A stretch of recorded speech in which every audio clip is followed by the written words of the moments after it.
믿음으로 기생 라합은 정탐꾼을 평안히 영접하였으므로 순종하지 아니한 자와 함께 멸망하지 아니하였도다. 아멘. 하나님의 말씀입니다.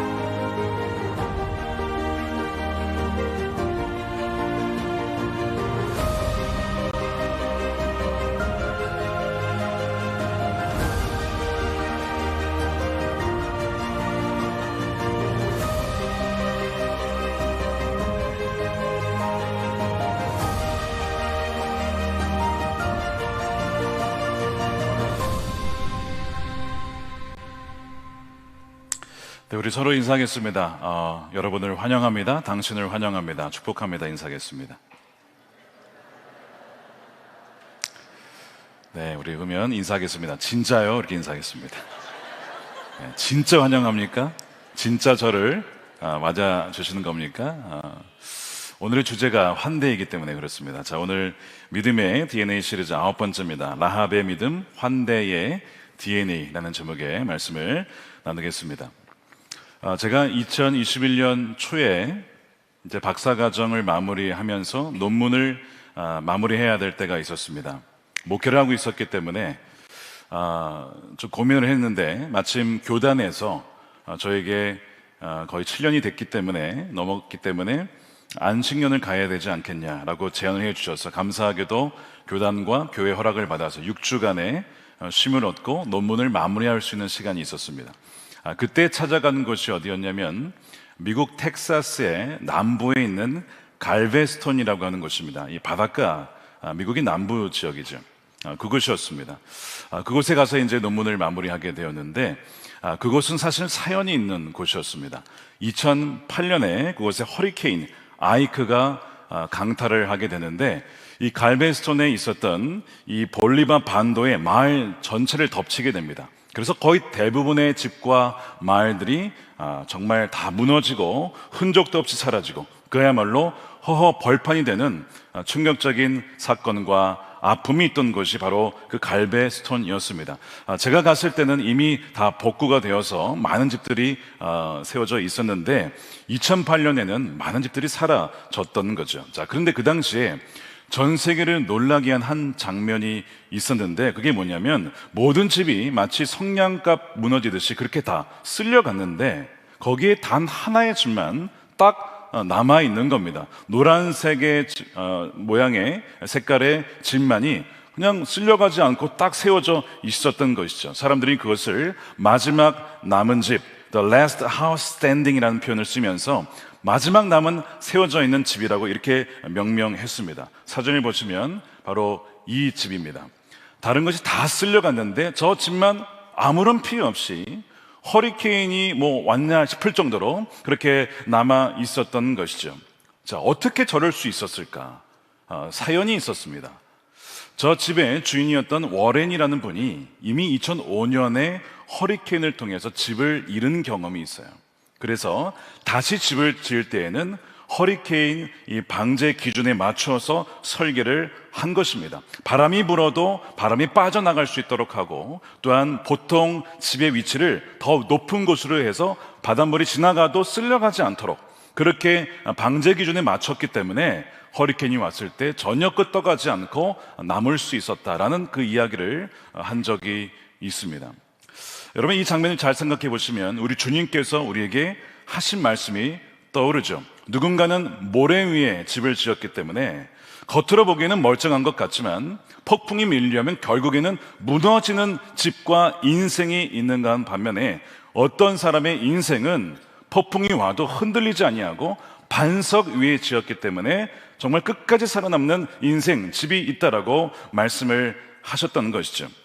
그러니까 이 마지막 남은 집이 살아남은 것은 우연이 아니라 하나님 말씀에 기초하여서 튼튼하게 폭풍이 밀려올 때를 대비하여 지었기 때문입니다. 여러분, 우리 인생도 마찬가지라고 하는 거예요. 우리 인생을 그냥 보면 다 비슷비슷해 보입니다. 이렇게 보면 다 평안해 보이고 문제가 없는 것 같지만 막상 폭풍이 밀려오면, 또 공격이 다가오게 되어지면, 또 감당할 수 없는 위기와 질병의 고통과 또 마지막에 하나님의 심판대 앞에 서면 어떤 인생은 끝까지 남는 인생, 하나님이 인정해 주시고 그의 모든 인생에 했던 그 모든 것을 그대로 남겨주는, 아니 그 더 좋은 것으로 갚아주시는 인생이 있는가 하는 반면에, 어떤 인생은 여지없이 무너지는 정말 허무한 인생이 있다는 것이죠. 여러분, 어느 인생이 되고 싶으십니까? 이거는 뭐 물을 것도 없는 것이죠. 무너지고 싶은 인생을 살고 싶은 사람이 어디 있겠습니까? 당연히 우리의 온 인생과 온 우리의 삶과 우리의 영혼이 마지막까지도 살아남고 또 주님께도 인정받는 그런 인생이 되어야지 않겠습니까? 자, 오늘 제가 이 말씀을 드리는 이유가, 우리가 이제 살펴볼 인물이 바로 그러한 무너지지 않는 집을 지은 인생이었기 때문입니다. 자, 이제 이 말씀에 들어가기 앞서서 우리 하나를 좀 먼저 다뤄야 되는데, 잠깐, 바로 이 여리고라고 하는 도시입니다. 여리고라는 도시가 굉장히 튼튼한 도시였고 무너뜨리기가 참 쉽지 않은 도시였는데 어느 날 갑자기 무너지게 됩니다. 왜 그렇죠? 여호수아와 백성들이 믿음으로 하나님의 말씀에 의지하여서 그 성벽을 돌았습니다. 그렇게 조용히 아무런 말도 없이 침묵 속에, 그렇게 긴장감 속에 그 성을 돌았고, 그리고 마지막 날 함성 가운데 나팔 소리와 함께 그렇게 울려 퍼질 때 칼 하나 휘두르지 않고 그렇게 이 성이 무너지게 됩니다. 자, 그래서 11장 30절에 보면 이렇게 되어 있죠. 믿음으로 7일 동안 여리고를 도니 성이 무너졌으며. 자, 여호수아라는 인물은 등장하지 않습니다. 이름은 나오지 않지만 그들이라는 표현 속에서 이제 그 안에 포함이 되어 있는 거죠. 믿음으로 돌았던 사람들, 그들이 돌아서 여리고가 무너졌다라고 믿음의 사람들을 기록을 합니다. 자, 그런데 이제 이것을 여호수아서에 보게 되어지면 여리고성이 무너졌을 때에 그럼에도 불구하고 거기에 무너지지 않은 집, 그래서 사람들이 산 집이 있었습니다. 바로 그 집이 라합의 집이었습니다. 저희는 라합이라는 인물은 이제 여성인데 우리가 지금까지 주로 남성들을 살펴봤습니다. 그 전에 여성이 한 명 있었어요. 바로 사라라는 인물이 잠깐 등장하죠. 아브라함 다룰 때 잠깐 나오고 바로 두 번째로 라합이 등장을 합니다. 자, 이제 이 성경이 라합을 묘사할 때 좀 당혹스러운 좀 표현을 하게 되는데 미워하지 않습니다. 영원 주인이라고 이렇게 포장할 수도 있었지만 이 성경 원어를 보게 되어지면 그녀를 히브리어로 조나, 헬라어로는 포르네, 그러니까 여러분들이 아시는 그 단어 맞습니다. 바로 창녀라고 묘사를 그대로 하고 있습니다. 그러니까 몸 파는 여인이었다는 거예요. 더 충격적인 사실이 하나 있는데 그녀가 아모리 족속이었을 가능성이 매우 높다는 거죠. 여러분, 아모리 족속은 정말 이스라엘을 괴롭힌 족속이고 하나님께서 그 족속을 진멸시키겠다 했던 그 족속입니다. 자, 라합이 그러면 어떻게 아모리 족속이었다는 근거가 어디에 있느냐? 어디에 나오냐면 여호수아 24장 11절에 보면 훗날 자신의 이 여리고성 정복을 회상하면서 이런 얘기를 합니다. 너희가 요단을 건너 여리고에 이른즉 여리고 주민들 곧 누구예요? 아모리 족속. 자, 여리고 사람들은 아모리 족속들이었다는 겁니다. 자, 그러니까 다 심판의 대상이었다는 것이죠. 하나님이 그들의 죄악이 찰 때까지 기다리셨어요. 회개할 때까지 기다리셨지만 회개하지 않고 결국에는 죄악이 가득 찼고 심판할 때가 다가와서 여리고 사람들은 다 죽는 것이었습니다. 그런데 누가 여리고 이 아모리 족속이었다고요? 바로 라합이 바로 아모리 족속이었다는 것이죠. 그러니까 이 여인을 보면 도덕적으로 보면 몸을 파는 창녀였죠. 또한 사회적으로는 아주 비천한 계급이었죠.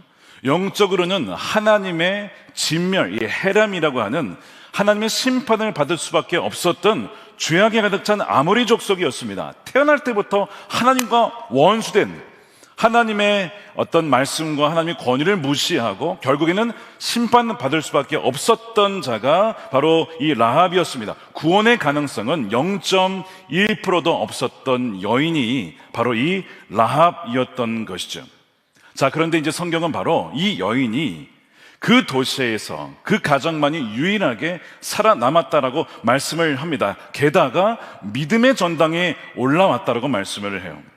당시 여리고 왕을 비롯해서 높은 위치에 있었던 사람들이 얼마나 많이 있었겠습니까? 자, 그런데 이 성경은 그녀와 그녀의 가족만이 구원을 받았다라고 말씀해요. 왜 이 라합의 신분을 그대로 얘기하냐면 성경은 말하기를 하나님의 은혜가 닿지 못할 만큼 타락한 인생은 없다라고 하는 겁니다. 심지어 창녀라고 할지라도, 심지어 아모리 족속이라 할지라도 회개하고 돌이키면 하나님의 딸이 될 수 있다라고 하는 것을 이미 서두에서 보여주고 있는 것이죠. 여러분, 이것이 복음인 줄로 믿으시길 축복합니다. 여러분, 복음은요, 어떤 누구도 회개하면, 돌이키면 하나님의 자녀로, 하나님의 아들로, 하나님의 딸로 변화될 수 있는 강력한 하나님의 능력인 것입니다. 히브리서 11장 31절은 이렇게 증언하는데요, 이 라합이 보여준 믿음의 실체가 무엇이었는가? 믿음으로 기생 라합은 정탐꾼을 평안히 영접하였으므로. 자, 믿음으로 정탐꾼을 평안히 영접한 것 때문에 이 믿음의 전당에 오르게 된 거예요.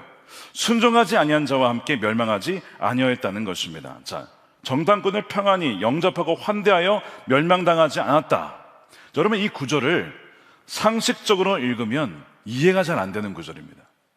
왜 이해가 안 됩니까? 여러분, 정탐꾼이 누구예요? 스파이입니다. 간첩입니다. 여러분, 간첩은 어떻게 해야 돼요? 잡아서 신고해야죠.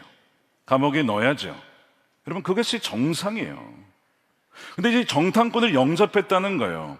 나의 주국과 나의 도시와 나의 나라를 파괴하는 정탐꾼, 이 적을 이 라합이 받아들였다는 것입니다.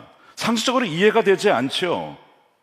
여러분, 이 적에로부터 보호해야 되는 것이 아주 상식적인 일입니다. 그런데 라합은 문을 열었다는 거예요. 적을 숨겨줬다는 거예요. 게다가 거짓말을 통해서 왕에게 보고하지 않고 이 정탐꾼을 숨겨줍니다. 여러분, 라합은요, 그냥 읽으면 변절자입니다. 그리고 반역자입니다. 맞죠? 맞잖아요. 이 도시를 무너뜨리러 온 사람, 우리 민족을 죽이려고 온 사람들, 그 도시를 또한 우리 민족을 정탐하러 온 사람들을 숨겨줬으니 이런 반역입니다. 이건 죽여야 되는 거예요, 이 여인은. 그런데 성경은 이 말도 안 되는 반역 행위를 뭐라고 부른다? 믿음이라고 부르는 겁니다. 그러니까 그냥 읽으면 이거는 그냥 넘어갈 수가 없는 거예요.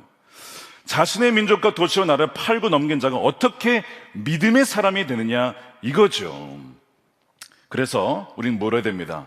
왜 적을 영접하는 것이 믿음일까? 왜 나를 위협하는 사람들에게 문을 여는 것이, 그것이 구원일까? 자, 이것이 우리가 풀어야 될 오늘의 숙제인 것이죠. 자, 이제 이 시선을 가지고 우리가 보통 생각하는 적에 대해서, 정탐꾼에 대해서, 스파이에 대해서 우리가 생각하는 것을 가지고 오늘날 대한민국에게 한번 적용해 보겠습니다. 오늘날 우리 사회에서 환대를 한다, hospitality라고 하죠, 영어로. 환대한다라는 것은 별로 인기가 없는 단어가 됐습니다. 환대보다는 뭐가 훨씬 더 많냐면 적대하다. 이 적대라는 단어가 아까 그 단어랑 비슷합니다. hostility라고 하거든요. 비슷해 보이는 전혀 다른 단어입니다.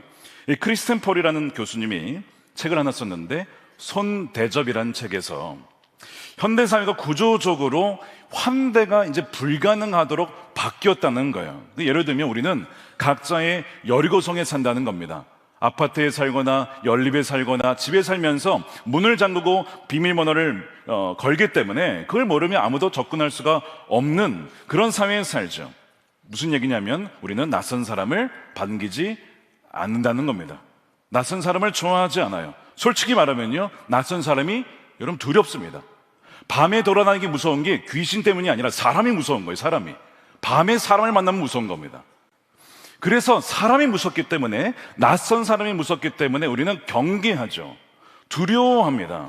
그래서 이렇게 성벽을 높이 쌓고 거리를 두는 것을 꼭 나쁘다고만 볼 수는 없는 거예요. 믿음이 없다고만 볼 수는 없다는 것입니다. 우리 이기심 때문이 아니라 우리와 우리 가족과 아이들을 지키기 위한 몸부림이기 때문에 그런 거죠. 왜냐하면 순식간에 그냥 강도로 돌변하기도 하고요, 묻지마 범죄를 하기도 하고요, 보이스피싱을 하기도 하고요, 전세 사기를 치기도 하고요. 이거 저 낯선 사람을 통해서 당하는 게 한두 가지가 아니니까. 그러니까 낯선 사람에게 호의를 베풀었다가 어떤 일을 당할지 모르는 피로사회만이 아니라 이 불신사회에서 내 자녀와 가정을 지키기 위해서는 의심하고 어떻게 경계할 수밖에 없는 사회를 우리가 지금 살고 있는 거예요. 자, 그러니까 이 문을 걸어 잠그는 것은 타인을 미워한다기보다는 우리가 살기 위해서, 가족을 지키기 위해서 아주 현실적인 방어망을 우리가 구축을 하는 것이죠. 자, 그런데 낯선 이를 환대하라, 맞이하라, 영접하라, 이 말은 너무 오늘날 현대인들과 이 사회에 맞지 않는, 정말 동떨어지고 아주 그냥 구시대의 산물처럼 느껴지는 것이 여러분 사실이라고 하는 거예요. 게다가 이 크리스천 폴 교수가 무슨 얘기를 하냐면, 오늘날은 효율성이 우상이기 때문에 누군가를 초대해서 밥을 해드리고 섬기고 이건 낭비라는 거예요. 그래서 우리는 돈을 주어서 전문가에게 맡긴다는 거죠. 가난한 자는 복지시설이 도와주고 아픈 자는 병원이 돌보면 된다, 이렇게 해가지고 굳이 내가 할 필요가 없다. 그래서 우리의 시간을 세이브하고, 그렇게 해서 이웃의 얼굴을 보지 않고도 할 수 있는 것을 잘 마련해 두었으니까 굳이 우리가 환대할 필요가 없다라고 하는 이 변화가 이 현대사회의 변화라는 겁니다. 근데 더 충격적인 변화, 참 마음 아픈 변화가 있어요. 이 크리스천 폴 교수가 지적한 가장 심각한 변화는 불안한 사람들이 적을 만든다는 겁니다. 자, 이것을 한번 잘 들어보십시오. 환대가 사라진 공동체는 필연적으로 두려움 속에 뭘 만드냐면 공통의 적을 만든다는 거예요. 공통의 적. 두려우니까 공통의 적을 만들어서 그 적을 공격한다는 겁니다. 자, 이것이 예전부터 계속 있어 왔던 일입니다. 소위 마녀 사냥을 한번 생각해 보시기 바랍니다. 마녀 사냥. 또한 미국의 캔슬 컬처, 이런 거 생각해 보세요. 나와 의견과 견해가 다른 사람, 세대와 성별이 다른 사람을 뭘로 규정합니까? 악당으로, 빌런으로 규정을 하는 거예요. 그리고 온갖 혐오를 거기에 쏟아내는 겁니다. 사람을 범죄화하고 사람을 부류로 축소하고 심지어는 그 사람을 적으로 만들어서 제거해야 될 대상으로 만드는 겁니다. 여러분, 이 마크 트웨인 말대로 역사는 똑같이 반복되진 않지만 어떤 운율이 있다는 거예요. 리듬이 있다는 거예요. 자, 이것이 역사 속에 있었던 운율입니다. 17세기 미국의 초기 청교도에 어떤 일이 있었냐면 세일럼 마녀 재판이 있었습니다. 당시에 천연두가 막 돌았어요. 그리고 네이티브 아메리칸 이 전쟁 때문에 생존의 위협을 받던 사람들이 굉장히 사회적으로 불안했습니다. 이 사회적으로 불안하다 보니까 이 천연두가 막 돌아다닐 때에 이 재앙 앞에서 공포에 질렸고 이 불안을 해소하기 위해 뭘 한 거예요? 마녀 사냥을 한 겁니다. 그 마녀를 지목을 한 거예요. 그래서 마을의 가장 약한 자들 혹은 눈의 가시와 같았던 이웃들을 악마와 결탁하여서 우리에게 이런 재앙이 온 것이다, 그렇게 말을 한 겁니다. 그래서 저 마녀만 없애면 우리 마을은 평화로워지고 질병은 사라지게 될 거야, 이렇게 믿었던 거예요. 그래서 결국 재판을 통해서 마녀라고 믿었던 그들을 죽이고 처단하게 됩니다. 자, 근데 나중에 몇 년이 지나고 시간이 지난 다음에 밝혀진 것이 있습니다. 죽은 자들은 마녀가 아니라 죄 없는 독실한 청교도들이었다는 거예요. 죄 없는 사람들이 그렇게 죽은 거예요. 나중에 이제 판사들과 고발자들이 눈물로 회개를 하죠. 우리가 두려움의 눈이 멀어서 무고한 피를 흘렸습니다. 그들이 진짜로 싸워했던 것은 내 안에 통제할 수 없는 불안이었는데, 이 통제할 수 없는 불안을 어떻게 할 수 없으니 바깥에 어떤 적을 만들어서 그 사람을 없애야만 우리의 불안이 사라진다라고 믿어왔던 겁니다. 자, 그런데 여러분, 이 마녀 재판이 지금도 사라졌을까요? 아닙니다. 지금도 여러 가지 다른 형태로 존재하고 있다는 거예요. 자, 이것을 한번 생각해 보시고, 또 하나, 여러분 이제 요나서 읽어보면 요나가 어떤 인물입니까? 하나님께서 니느웨에게 복음을 전하라 했는데 이 니느웨 사람들이 너무 싫은 거예요.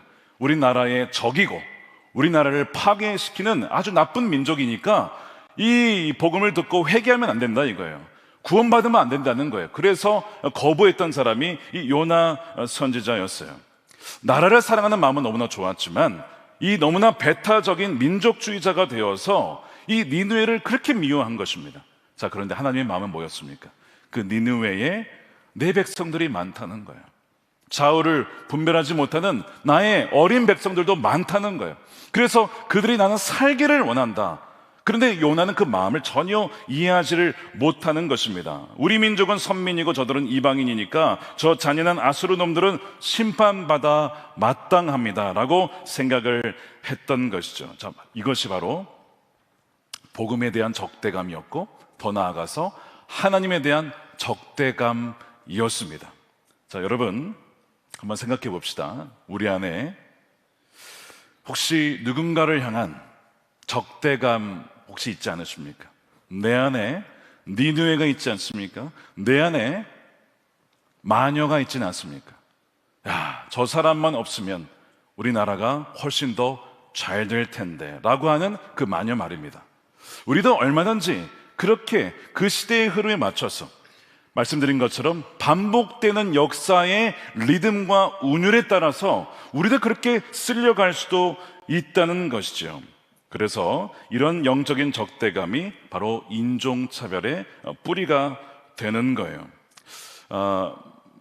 주장은 안전을 위해서, 정의를 위해서 문을 닫고 적대를 선택했다라고 하지만 사실상은 두려움 때문에 거대한 여리고성 안에서 각자 고립된 성이 되고 마는 것이죠.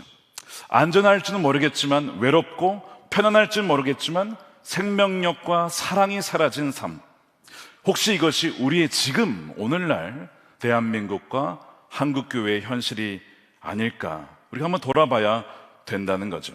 자, 그래서 우리가 환대를 별로 안 좋아하고 적대를 훨씬 더 선호하는 사회에 살고 있는 것이 아닌가 생각이 든다는 거예요. 여러분, 만일 여전히 목사님, 환대보다는 적대가 더 안전한 것 같습니다 라고 생각을 하신다면 한번 입장을 바꾸어서 여러분들이 이제는 이방인과 나그네가 된다라고 한번 생각을 해보십시오. 철저한 이방인이 되어보면 무엇이 얼마나 필요한지, 이 적대라고 하는 것이 사람을 얼마나 아프게 만드는 것인지, 그의 영혼을 파괴하는 것인지, 반면 환대가 한 생명을 살릴 수 있는 것인지를 여러분 깨닫게 될 것입니다. 제가 2014년에 목회학 석사 과정을 이제 졸업하기 이전에 반드시 졸업 필수 코스가 뭐였냐면 수도원에 가서 일주일에 있든지 아니면 일주일간 노숙자와 함께 보내든지 둘 중에 하나를 선택하는 거였습니다. 둘 중에 뭘 선택했냐면 후자를 선택했습니다. 노숙자와 일주일을 보내는 것을 선택을 했어요. 그 이유는 다른 게 아니라 무료였기 때문입니다. 돈이 전혀 들지 않았기 때문에 수도원에 가려면 돈도 들고 뭐 헌금도 해도 여러 가지 해야 됐는데 재정 상황이 좋지 않아서 무료였던 노숙자와의 일주일을 선택을 했어요. 어느 날 배가 고파서 무료 급식소를 찾아갔습니다. 긴 줄을 서서 음식을 받아서 한 구석에 앉아서 음식을 먹는데 제 앞에 어떤 미국인 노숙자분이 딱 앉으셨어요. 정말 누가 딱 봐도 그냥 노숙인이에요. 수염도 덥수룩하고 옷도 막 그냥 정말 누가 봐도 야, 이분은 정말 거리에서 사시는 분이구나 싶은 그런 분이 제 앞에 앉으셨습니다. 근데 저를 쭉 보더니 말없이 자신의 식판에 있었던 요거트 하나를 저에게 딱 내주는 거예요. 그러면서 먹으라는 거예요. 온 지 얼마 안 됐죠? 또 물어보는 거예요. 제 행색이 신참이야, 신참. 길거리 나온 지 얼마 안 된 것 같아. 수염도 며칠밖에 안 길러가지고 별 길지 않았으니까 딱 봐도 뭐 신참이야. 그러니까 저한테 요거트를 주면서 불쌍하다고 하면서 약간 저한테 주시는 거예요. 그래서 제가 굉장히 감동을 받았습니다. 사실 그분의 입장에서는 제가 잠재적인 경쟁자일 수 있어요. 제가 음식을 뺏어 먹을 수도 있고 잠자리를 뺏을 수도 있고 샤워실을 뺏을 수도 있는 잠재적인 경쟁자여 적이요 어떤 위협이 될 수도 있는데 저에게 그 소중한 요거트를 주시다니, 그렇게 계속 받을 수 있는 게 아닙니다. 한정판이에요, 한정판. 거기는요 하루에 한 끼만 주는데요, 더 받지를 못해요. 다음날 기다려야 돼요. 근데 그거를 저에게 주시는 거예요. 제가 순간 이걸 받고도 제가 사실은 저 아닌데요 라고 말도 못하고 그냥 받아놓고서 한참을 생각을 했습니다. 도대체 이게 뭔가? 이분이 나한테 환대를 하다니, 나 같은 아시아 사람에게, 어떻게 보면 위협이 될 수 있는 사람에게 환대를 해주다니, 제가 그 생각을 했어요. 그리고 그날 밤에 이제 공원에서 그냥 침낭에서 자는 거예요. 별 보면서. 너무 춥더라고요. 그래서 이제 침낭에 들어가서 자는데 이 추우니까 에너지를 금방 쓰잖아요. 금세 배고파지는 거예요. 그래서 먹을 거는 없고 막 벌벌 떴는데 뭐가 있었어요? 요거트를 제가 안 먹고 가져왔거든요. 그거를 새벽에 깨가지고 그걸 까가지고 이렇게 해가지고 이렇게 다 끝까지 하나도 남김없이, 절대 남길 수가 없어요. 그렇게 다 발라가지고 먹는데 다시 그분이 생각이 나는 거예요. 자신의 인생에 하나의 공간을 저에게 내어주신 분, 저에게 환대를 베풀어 주신 분이 생각이 났어요. 목회란 무엇인가? 적대하는 것이 아니라 누군가에게, 낯선 이에게 손을 내밀어주고 나의 공간과 시간을 내어주는 것이구나 하는 것을 제가 그 노숙자를 통해서 배우게 되었습니다. 여러분, 낯선 자를 위해서 공간을 마련해주는 것이 환대이지요. 이런 관점에서 내가 만일 나그네라고 한다면 여전히 여러분 적대하시겠습니까? 아니면 환대를 원하시겠습니까? 여러분들의 자녀가 선교지이든 뭐 미국이든 어느 곳이든 산다고 칩시다. 이민 가서 산다고 칩시다. 여전히 인종차별이 존재하는 곳에서 어떻게 하기를 원하십니까? 사람들이 야, 이 소수민족이라고 무시받으며 적대하며 너의 나라로 돌아가라는 이야기를 들으면서 우리 자녀가 살기를 원하십니까? 아니면 그곳의 사람들이 환대하며 초청해주며 그렇게 해주기를 원하십니까? 당연히 후자인 것이죠. 그러니까 우리가 이 입장을 바꿔 생각해 보면 이 환대라고 하는 것이 얼마나 성경적이고 하나님의 마음인가를 깨닫게 된다는 거죠. 여러분, 우리는요 다 나그네입니다. 잠시 이 땅에 왔다가 가는 나그네예요. 우리는 다 나그네예요. 우리가 쌓은 적대와 차별의 성벽은요 결국에는요 우리와 우리 자녀들을, 그리고 우리 자신을 찌르는 칼이 될 것입니다. 세상은 생존을 위해서 적대하라고 가르치지만 성경은 전혀 다른 길을 제시하죠. 기독교 영성은 무엇인가? 헨리 나원이 그의 책 영적 발돋움, 영어로는 reaching out, 누구인가를 뻗어나가는 것이죠. 거기서 이렇게 얘기를 합니다. 영적인 삶의 두 번째 특징은 우리의 적대감, hostility가 따뜻한 환대, hospitality로 바뀌는 움직임입니다. 첫 번째 특징을 내 자신에게 나를 용납하고 받아주는 것, 두 번째를 타인에게, 타자에게 손을 뻗는 것, 그리고 세 번째를 하나님께로 뻗어나가는 것, 이렇게 설명을 하는데 3번이 영어 단어를 보십시오. 적대감과 환대, 비슷해 보이지만 전혀 방향성이 다른 두 단어입니다. 적대감은 타인을 적으로 규정하고 밀어내는 것이죠. 그러나 환대는 타인을 손님으로 규정하고 그 다음에 끌어안는 것입니다. 기독교 영성의 핵심은요 낯선 사람을 바로 우리의 삶 속으로 어떻게 해요? 맞아들이는 것이 우리 기독교의 영성의 핵심인 것이죠. 본질적으로 기독교는 환대의 종교입니다. 성경을 보십시오. 창세기부터 계시록까지 하나님의 역사는 언제나 누군가가 낯선 이에게 문을 열어줬을 때, 손을 내밀어줬을 때에 일어났다는 것을 보게 돼요. 성경은 단지 친절이 아니라 성경은 환대가 곧 구원과 아주 긴밀하게 연결되어 있다라고 말씀을 하고 있어요. 창세기 18장에 아브라함을 한번 보십시오. 웬 나그네 3명이 찾아왔습니다. 아브라함이 가서 발을 씻으십시오. 제가 음식을 해오겠습니다. 그렇게 해서 정말 환대하여 대접을 하게 되죠. 그런데 그들이 누구였습니까? 바로 하나님과 천사들이었습니다. 이 환대의 자리에서 아브라함이 그런 얘기를 듣습니다. 내년 이맘때에 사라가 아들을 갖게 될 것이라는 놀라운 약속의 말씀을 언제 받았다고요? 그 낯선 이들을 환대하였을 때 그 이야기를 듣게 되는 거예요. 그 다음 장에 창세기 19장에 롯도 마찬가지입니다. 성문 앞에 쫓기 서 있었는데, 그 위에 서 있었는데 웬 사람이 또 처음 본 사람이 오는 거예요. 저희 집에 머무십시오. 제가 대접하겠습니다. 제발 저희 집으로 오십시오. 그렇게 해서 강건하여서 대접을 하였는데 그들이 누구였습니까? 역시 천사들이었어요. 원래는 그 소돔과 고모라를 롯도 함께 다 멸망시키는 거였는데 환대를 하여서 롯과 그의 가족이 살아남게 되죠. 천사가 롯을 강권하여서 잡아 끌어서 끄집어내지 않습니까? 만일 환대하지 않았더라면 롯은 소돔과 고모라 함께 다 그냥 죽는 거였습니다. 환대가 구원으로 연결된 거죠. 열왕기상 17장의 사르밧 과부도 마찬가지입니다. 너무나 재정적인 어려움이 있어서 남은 음식만 가지고 만들어서 먹고 죽어야겠다라고 생각했는데 그때 엘리야가 방문을 하게 됩니다. 그러면서 엘리야를 환대하고 대접을 하죠. 그러고 나서 어떤 일이 벌어졌습니까? 끊이지 아니하는 하나님의 공급하심이 그 가정에 부어졌다는 거예요. 누가복음 24장에도 엠마오로 가는 제자들이 웬 낯선 사람이 와가지고 함께 하는 거예요. 근데 말씀을 참 잘 풀어내네. 그래서 자신의 집으로 초청합니다. 강권하여서 우리 집에 유하십시오 라고 초청했더니 나중에 봤더니 그분이 예수님이셨어요. 그들의 감겨졌던 눈이 열리게 됩니다. 뭐를 통해서요? 환대를 통해서, 대접을 통해서 그 눈이 열리게 되는 거죠. 자, 마지막으로 하나만 더, 마태복음 25장에 예수님께서 하신 말씀이 있습니다. 잘 아시는 말씀이죠.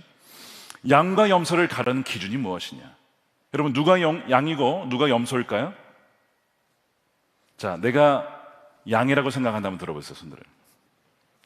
감이 들 수가 없군요. 그럼 다 염소야. 자, 기준이 나와요.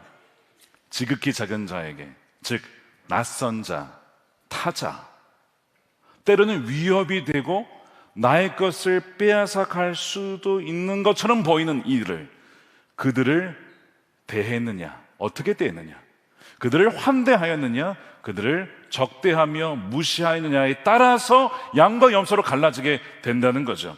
자, 그래서 주여, 우리가 언제 주님을 대접했습니까? 이렇게 얘기를 했어요. 마태복음 25장에 내가 줄일 때 너희가 먹을 것을 주었고. 여러분, 줄인 자에게 먹을 것을 준 적이 언제입니까? 목마를 때 마시게 하였고 물 한 잔이라도 대접한 적이 여러분 언제십니까? 여러분, 아시는 분 말하는 게 아니에요. 전혀 모르는 분들, 여러분과 아무 상관이 없는 분들, 여러분들에게 갚을 것이 없는 사람들 말입니다. 나그네 되었을 때에 영접하였고 손님을 초대하고, 내 친구 초대하는 거 아닙니다. 헐 받았을 때 옷을 입혔고 병들었을 때 돌보았고. 여러분들이 정말 병원에 가서 누군가에 찾아가서 아플 때 돌본 적이 여러분 언제세요? 옥에 갇혔을 때 와서 보았느니라. 자, 예수님이 어디에 계십니까? 감옥에 계십니다. 예수님 어디에 계세요? 병원에 계십니다. 예수님 어디에 계십니까? 길거리에 계십니다. 여러분, 예수님 만나셨습니까? 여러분, 예수님 영접하셨습니까? 예수님을 환대하셨습니까? 제가 작년에 12월 달에 가장 바쁜 시즌이었어요. 근데 어떤 분이 저를 꼭 만나고 싶다는 거예요. 그래서 안양에 있는 곳으로 찾아갔습니다. 한 호스피스 병원이었어요. 90세의 집사님이셨습니다. 고관절이 아파서 이제는 움직일 수가 없는, 근데 저를 꼭 뵙고 싶다고 갔어요. 말씀을 읽고 찬양하고 기도하고. 근데 제가 간 것은 그분이 요청해서 간 게 아니라 예수님 만나러 간 겁니다. 병들었을 때에 너희가 나를 돌보았느냐. 그 말씀을 생각할 때에 아무리 바빠도 가야겠다. 그래서 그분을 위해서가 아니라 저를 위해서 간 거예요, 사실은. 다녀오면서 아무리 바빠서도 참 다녀오길 잘했다. 우리 호스피스 팀에서 그날의 사진을 잘 이렇게 찍어주시고 그분에게 선물을 이렇게 주셨던 걸 제가 보게 되었습니다. 근데 선물은 그분이 받은 게 아니라 제가 받은 거예요. 왜요? 주님이 병들었을 때 돌봤냐, 영접했냐, 그게 딱 기준 하나였어요. 다른 기준이 없습니다. 지극히 작은 자에게 한 것이 내게 한 것이고, 지극히 작은 자 너희가 무시하고 적대하고 돌기를 원하지 않는 그 사람에게 하지 않은 것이 곧 내게 하지 않은 것이다라고 말씀을 하시기 때문입니다. 그 병든 사람이 사실은 변장하고 찾아오신 예수 그리스도예요. 사랑하는 여러분, 성경의 결론은 명확합니다. 이 환대의 증거는 아주 차고 넘쳐 있습니다. 환대는 옵션이 아니라 환대는 믿음의 증거이자 구원의 열쇠라고 하는 거죠. 자, 이런 관점에서 오늘의 이 라합의 이야기는요, 환대의 계보를 잇는 아주 중요한 사건입니다. 자, 라합은요, 목숨 걸고 적을 영접했어요. 근데 이것이 세상을 이기는 믿음이고 구원을 얻는 환대의 믿음이었던 것입니다. 자, 라합의 집으로 돌아가 보면요, 이 라합이 살던 여리고 성도 우리와 똑같았습니다. 뭐 있었어요? 공부에 휩싸였어요. 우리 이제 죽는 거 아니냐? 여호와라고 하는 신이 있는데 지금 막 그 저쪽에 시온과 뭐 옥들 다 물리치고 이제 여기로 오고 있대. 우리도 다 죽을 것 같아. 그러니까 문을 닫고 절대 열어주지 마. 적을 규정하고 혐오하고 원수를 규정한 다음에 절대로 환대하지 않는 것이 이 여리고 백성들의 모습이었던 것이죠. 불안하면 뭐 한다고 했어요? 공통의 적을 규정하고 혐오와 적대감을 쏟아낸다고 했잖아요. 이 여리고 사람들이 두려웠습니다. 죽을까봐. 자, 그런데 어떻게 라합은요, 다른 사람들이 다 그럴 때에 적이었던 이스라엘 정탐꾼을 영접할 수 있었을까? 반대죠, 완전히. 적대가 아니라, 허스텔리티가 아니라 하스피탈리티라고 하는 환대를 할 수가 있었을까?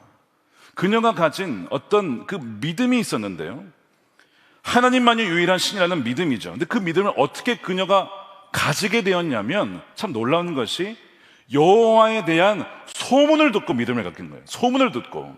자, 그것이 여호수아 2장 10절에 나옵니다. 이는 너희가 애굽에서 나올 때에, 야, 애굽에서 나올 때면 한참 전이잖아요. 생각해보세요. 요즘 애굽에 지금 애굽에서 나와서 가나안 땅까지 몇 년 걸린 거예요? 40년 걸렸죠. 40년 전부터 들은 소문을 가지고 지금까지도 붙들고 있었던 거예요. 여호와께서 너희 앞에서 홍해의 물을 마르게 하신 일과 너희가 요단 저쪽에 있는 아모리 사람의 두 왕 시혼과 오게게 행한, 이건 최근 일입니다. 그들을 전멸시킨 일을 우리가 어떻게 했다고요? 들었음이니라. 이런 믿음은 어디서 나옵니까? 들으면서 오는 거예요. 그녀가 그것을 들었어요. 다른 사람도 다 들었는데 다 믿음을 가진 건 아니었기 때문에 이 라합의 믿음이 특별한 것이고 하나님의 선물이었어요. 우리가 듣자 곧 마음이 녹았고 너희로 말미암아 사람의 정신을 잃었나니 너희의 하나님 여호와는 위로는 하늘에서도 아래로는 땅에서도 하나님이시니라. 자, 이렇게 가나안 사람들은, 여리고 사람들은 이 하나님을 공포의 대상으로 봤는데 사실은요, 공포가 아니라, 물론 심판을 하시는 오는 건 맞지만 이 라합에게는 그 하나님이 물론 두려운 하나님이시긴 하지만 우리가 오늘 찬양한 것처럼 하나님이 우리에게 다가오신다. 하나님이 우리에게 평화를 주러 오신다. 그 소문을 듣고 그런 믿음이 들어서 정탐꾼을 나에게 보내주신 것은 하나님이 나를 살려주시기 위해 오신 것이구나. 하나님의 사자를 나를 살려주시려고 보내줬구나. 그렇게 봤다는 거예요. 적으로 보는 것이 아니라 하나님의 구원의 통로요 사자로서 봤기 때문에 그들을 영접할 수가 있었던 것이죠. 이 믿음의 눈이 저와 여러분들에게 열려지게 되기를 축복합니다. 그 환대가 그녀를 살렸습니다. 만일 그녀가 계속해서 문을 닫고 적대감을 품었다면, 그렇다면 여리고성과 함께 먼저로 사라졌을 것입니다. 오늘 말씀 그대로 순종하지 아니한 자들과 함께 멸망을 했을 것입니다. 그런데 환대를 했기 때문에 그녀도 그녀의 가족도 살게 된 거죠. 자, 여기에서 믿음의 정의를 이렇게 내릴 수가 있습니다. 믿음이란 나와 다른 사상과 나를 위협할 수 있는 존재 타자를 하나님의 시선으로 바라보고 문을 여는 용기다. 보세요. 적군이잖아요. 정탐꾼인데 나를 죽이려 오는 것이 아니라, 아니, 나를 살리려고 하는 하나님의 선물인 것을 보는 것. 그래서 그들에게 문을 여는 용기가 이 라합의 믿음이었고, 이것이 환대의 DNA라고 하는 것입니다. 여러분, 이것을 우리에게 한번 적용해 보십시다. 여러분들이 예수를 믿기 이전에 한번 생각해 보세요. 여러분들에게 복음을 전하고 여러분들을 위해서 기도한다고 했던 분들이나 여러 가지를 이제 막 다가와서 했던 분들이 있으시죠? 본능적으로 이런 생각을 했을 거예요. 나를 왜 이렇게 귀찮게 하나? 왜 이렇게 시간을 뺏으려 하나? 왜 당신들의 사상을 나에게 강요하냐? 이렇게 하면서 거부하고 적대적으로 했던 때가 아마 모태신앙을 빼고 나면 거의 다 있었을 거예요. 전도자들을 귀찮은 존재요, 나의 평안을 깨뜨리는 위협적인 타자로 여기면서 마음의 문을 닫고 경계심과 적대심을 가졌던 분들이 많이 있습니다. 그런데 말씀을 듣다가 어느 순간에 계속 어떤 하나님에 대한 소문을 듣다 보니 어떤 믿음이 생겼어요. 그러면서 마음이 바뀌게 됩니다. 눈이 열립니다. 나를 귀찮게 하고 자신의 사상을 막 강요했던, 무례해 보였던 분들이 사실은요, 적이 아니라, 정탐꾼이 아니라 하나님이 나를 살리시기 위해 보내주신 하나님의 사자들이었구나 하는 것을 그제서야 깨닫게 된다는 것이죠. 그들이 전한 말이 나를 죽이려고, 공격하려고 하는 말이 아니라 죽어가는 나에게 밧줄을 던져주는 생명의 소리였다는 것입니다. 이 인식의 전환, 이것이 바로 라합이 경험했던 믿음의 사건이었던 것이죠. 정탐꾼을 보면서 나를 살리러 온 하나님의 사람들이구나. 그래서 정말 위험을 무릅쓰고 자신의 프라이버시를 다 내려놓고 위험천만한 낯선 남자들에게 자신의 가장 은밀한 공간인 지붕에 그 공간을 내어준 것입니다. 그래서 이 정탐꾼들을 평안히 영접했다라고 본문은 설명을 하죠. 이 영접했다라는 것이 헬라어로 데코마이라고 하는데, 이 데코마이라는 단어를 예수님도 똑같이 사용을 하신 적이 있습니다. 마태복음 10장 40절입니다. 보십시오. 너희를 영접, 데코마이 하는 자는 나를 영접하는 것이요. 자, 누구를 영접하는 거예요? 전도자들을 영접하는 것은 곧 예수님을 영접하는 것이라는 겁니다. 나를 영접하는 자는 나를 보내신 이, 즉 성부 하나님을 영접, 데코마이 하는 것이다. 자, 라합이 정탐꾼을 영접했을 때 누구를 영접한 겁니까? 예수님을 영접한 겁니다. 예수님을. 그래서 예수님을 영접하여서 그녀에게 생명이 부어지고 그녀만이 아니라 그녀의 가정이 구원을 받게 된 것이죠. 그녀가 창문에 붉은 줄을 내어놓는 것을 사인으로 여겨달라고 했습니다. 붉은 줄을 창문에 내어놓은 바로 그 집이 라합의 집이고 절대 죽여서는 안 되는 집이라는 것이죠. 히브리어로 티크바, 이 줄이 티크바로 되어 있는데 성경에서 소망이라는 단어로 쓰이는 단어입니다. 여리고가 무너져 내릴 때 그녀는 소망을 붙잡았어요. 그 붉은 줄은 뭘 상징합니까? 어린 양 예수 그리스도의 보혈을 상징하는 것이었습니다. 라합의 집은 비천한 기성의 집에서 십자가의 보혈이 흐르는 거룩한 성전으로 죽을 수밖에 없었던 죄인들이 보혈을 의지해서 모여드는 공동체요 교회로 변화가 된 것입니다. 그 환대가 여러분 누구를 살렸습니까? 자신만이 아니라 자신의 부모와 형제와 자매와 온 가족을 살리게 된 거예요. 적을 손님으로 맞아들였더니 그 손님이 구원자가 된 것입니다. 여러분, 이것이 환대의 신비입니다. 저와 여러분에게 이 환대의 영성, 이 환대의 믿음이 오늘 이 밤에 부어지게 되기를 축복합니다. 사랑하는 여러분, 이 복음, 이 라합의 이야기가 우리에게 주시는 하나님의 복음은 무엇입니까? 우리가 라합이었다는 거예요. 하나님과 멀어져 있었던 이방인이었고 죄로 인해 영적으로 우상을 섬기던, 우상에게 몸을 파던 자들이었고 하나님과 원수된 자들이었습니다. 하나님 입장에서 우리는 아주 그냥 멸망받아 마땅한 불편한 타자이자 반역자였습니다. 자, 그런데 예수님께서 우리를 죽이지 아니하시고 우리에게 다가오셨어요. 하나님 나라의 그 성문을 닫지 않으셨어요. 이 낮고 천한 땅에 직접 오셨어요. 우리에게 문을 열어 주셨습니다. 그리고 우리를요, 당신의 식탁으로 초대해 주셨어요. 이것은 내 몸이다, 이것은 내 피다 라고 하면서 환대해 주실 뿐만 아니라 아예 우리와 하나가 되어 주신 분이 바로 예수님이십니다. 예수님의 십자가는요, 하나님께서 죄인된 우리를 안으시기 위하여서 양팔을 벌리신 전 우주적인 환대의 사건이 십자가였던 것이죠. 그러니까 우리도 하나님께서 우리를 그렇게 자신의 아들을 내어주시기까지 환대해 주셨는데 우리야 어떻게 해야 되겠습니까?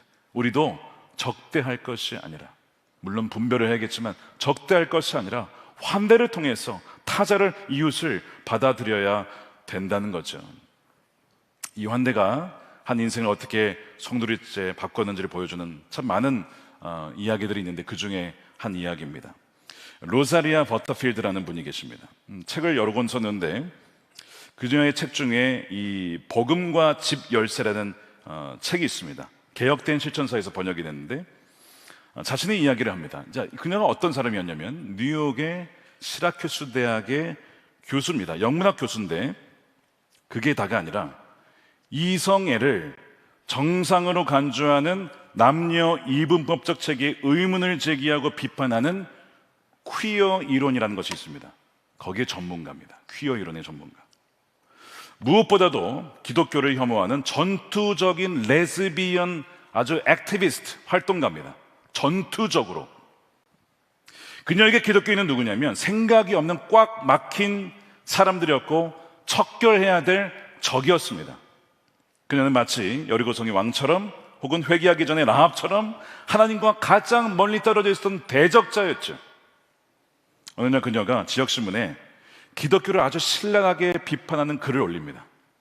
수많은 기독교인들이 그녀에게 증오의 편지, 혐오의 편지를 보냈습니다. 쉽게 말해 이렇게 썼습니다. 지옥에나 가라. Go to hell. 누가 보냈다고요? 누가 보냈다고요? 기독교인들이. 그러니까 너 같은 거는 죽어야 된다, 이렇게 얘기한 거예요. 너 같은 사람은 그냥 지옥에나 가라. 이거를 기독교인들이 보낸 거예요.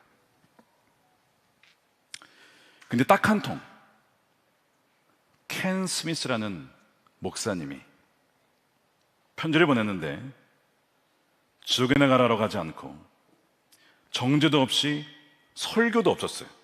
대신 정중한 질문과 함께 인비테이션, 초청을 합니다. 그분이 프로페서였잖아요. 교수였잖아요. 교수님, 당신의 생각에 대해서 더 듣고 싶습니다.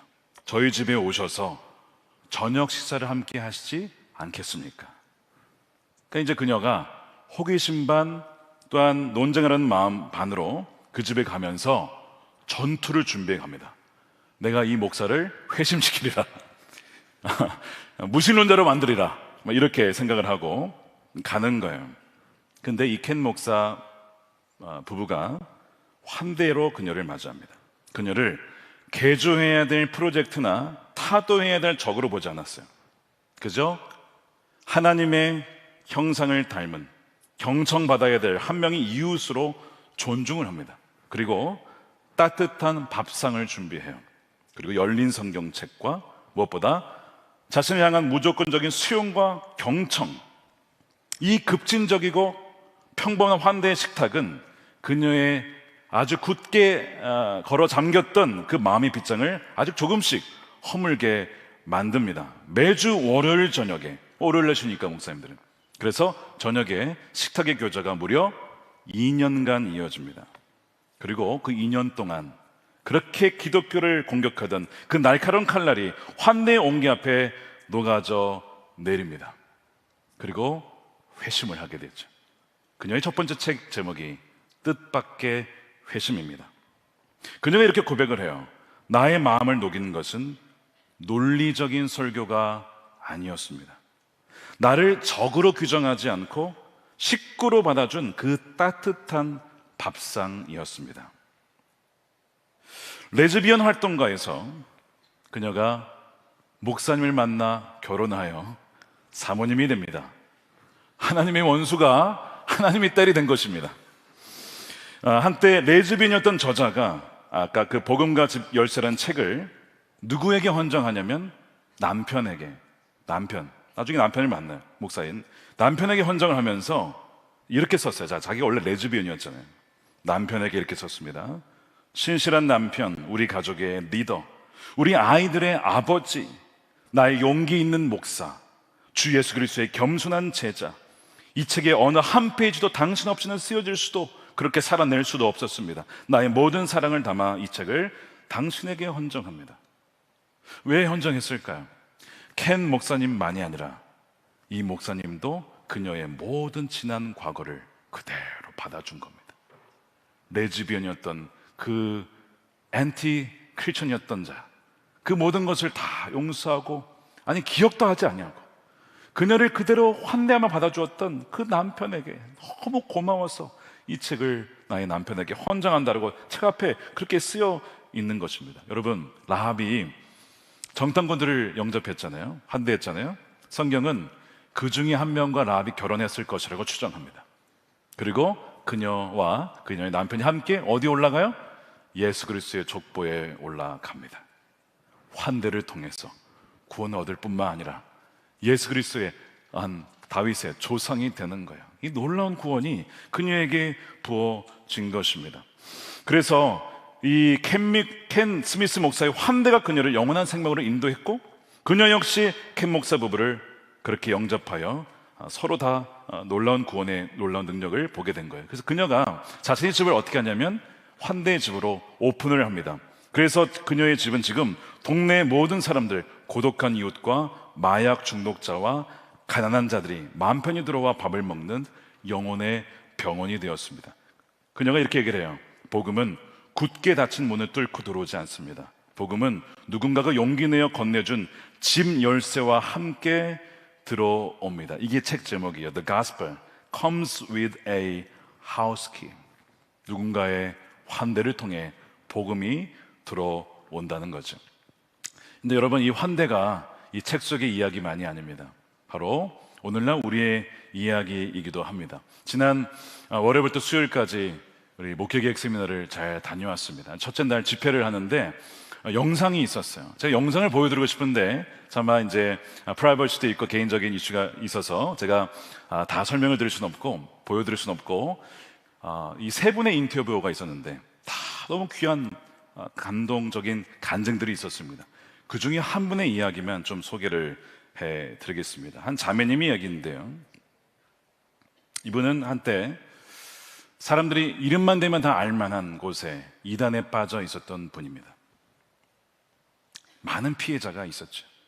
사람을 신처럼 여기는 곳, 많은 피해자가 발생한 곳입니다.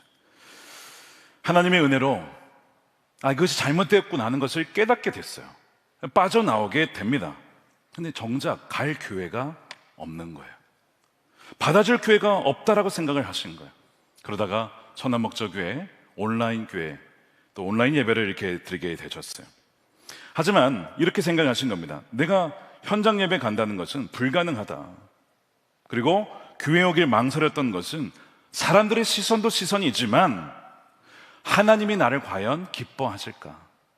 하나님이 내가 그렇게 이단의 깊은 곳에서 중심적인 역할을 했는데 하나님이 나를 기뻐하실까? 아닐 거야. 하나님도 나를 받아주시지 않지 않을까 생각이 들었다는 겁니다. 그래서 계속 그렇게 온라인 예배를 드리다가 선한목적교회 예배를 드리는데 그래도 이 교회라면 나를 받아주지 않을까라는 생각이 들더랍니다. 기대와 신뢰하는 마음이 생겨서 그래도 오게 되었는데 이 마가다락방에 와서 그래도 기도를 먼저 해야겠다 해서 기도를 하셨다고 해요. 그런데도 기도를 하는데도 이런 마음이 들었다는 거죠. 나는 하나님께 신뢰가 되는 사람인 것 같다. 도무지 나는 아닌 것 같아.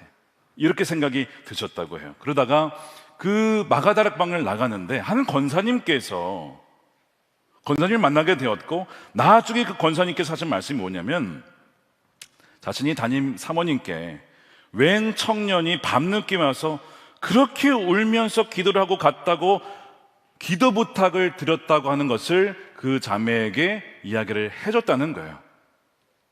그러니까 이제 그 자매 입장에서는 제가 알지 못할 때에 하나님께서 저를 위해서 최선을 다해 주셨구나. 그 권사님 나를 알지도 못할 텐데 나를 위해서 기도해 주시고 담임 사모님께 기도 부탁도 해 주시고 그런 마음에 참 감사했다는 거죠.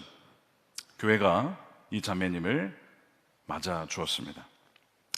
두려움의 성벽을 쌓는 대신에, 문을 닫는 대신에 믿음과 사랑으로 환대의 문을 활짝 열었어요.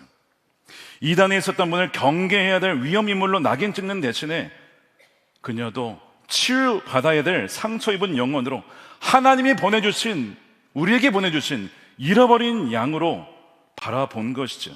그러면서 이번에 고백이 이러했습니다. 또한 감사한 것은 제 사정이 혹시나 교회와 공동체에 피해가 될까 하는 염려가 있었는데 어느 누구도 저를 위험 부담으로 여기지 않고 용납해 주시고 존중해 주신 것도 참 큰 위로였습니다. 저의 완전한 회복 하나를 위해서 오래 배려하고 돌봐주셔서 감사한 마음입니다 라는 이야기를 해주셨어요. 저는 그 영상을 보면서 또 다른 두 분의 비슷한 감동적인 간증을 보면서 참 감사했습니다. 우리 교회가 사람을 미워하거나 의심하거나 경계하거나 대적하거나 적대하는 것이 아니라 하나님의 사랑으로 환대하고 받아주고 기다리는 공동체라고 하는 것이 얼마나 감사한지 몰랐어요. 마치 라합이 목숨을 걸고 정탐꾼을 숨겨주었듯이 교회가 그분들을 품을 수 있었다는 것이 얼마나 감사한지, 저는 이 말씀을 또 준비하고 또 영상을 또 인터뷰를 보면서 그분들도 물론 이 인터뷰에서 우리가 복을 받았습니다, 제가 은혜를 누렸습니다 라고 고백을 하셨지만 사실은 정반대로 생각했습니다. 우리 교회가 복을 받았다라고 생각을 했어요. 왜냐? 생각을 해봤습니다. 만일 우리 교회가 안전을 위해서 경계하며 문을 닫았다면 어떻게 되었을까? 그러면요, 안전했을 수는 있습니다. 그러나 율법과 두려움에 갇혀서 사람에 대해서 의심하고 경계하고 그러다가 결국에는 영적으로는 서서히 메말라갔을 거예요. 보는 사람들마다 당신의 과거가 뭐야? 보는 사람들마다 당신 이단 아니야? 보는 사람들마다 당신 과거에 뭘 했어? 이런 식으로 한다면 그럼 그 교회가 영적으로 살아있을 수 있겠습니까?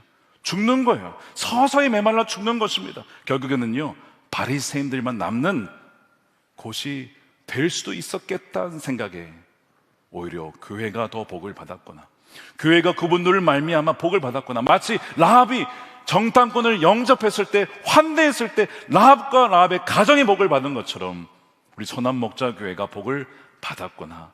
하나님 감사합니다. 앞으로도 선한목자교회가 적대하는 교회 아니라 환대하는 교회가 되게 해 주십시오.